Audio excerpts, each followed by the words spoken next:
চলন্ত অটোরিকশায় এক নারীকে লক্ষ্য করে চালানো ডাকাতির চেষ্টাকে ব্যর্থ করে দেন তিনি নিজেই। সাহসিকতার সঙ্গে প্রতিরোধ গড়ে ওই নারী অটোটি উল্টে দিতে সক্ষম হন। এতে ঘটনাস্থলেই দুই ডাকাত ধরা পড়ে। ঘটনাটি পাঞ্জাবের ফিল্লোর লুধিয়ানার। মহাসড়কে এক অভাবনীয় সাহসিকতার পরিচয় দিয়েছেন ওই নারী। ভরা মহাসড়কে যখন ওই নারী একটি অটোরিকশায় যাত্রী হিসেবে ভ্রমণ করছিলেন, আচমকাই অটোর মধ্যেই দুই ব্যক্তি ডাকাতির চেষ্টা চালায়। তখন তাদের উদ্দেশ্য ছিল নারীর মালামাল লুট করে পালানো, কিন্তু নারীর শক্ত মনোবল ও আত্মরক্ষার অভূতপূর্ব চেষ্টায় বদলে যায় চিত্র।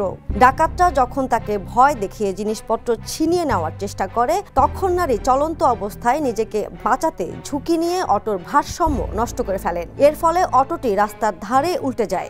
ঘটনাস্থলে উপস্থিত পথচারীরা এগিয়ে এসে দুই ডাকাতকে ধরে ফেলেন এবং পুলিশে সোপর্দ করেন। স্থানীয় পুলিশের এক কর্মকর্তা জানান, এটি একটি বিরল উদাহরণ যেখানে একজন নারী নিজের উপস্থিত বুদ্ধি এবং সাহসিকতার মাধ্যমে নিজেকে রক্ষা করেছেন এবং অপরাধীদের হাতে তুলে দিয়েছেন।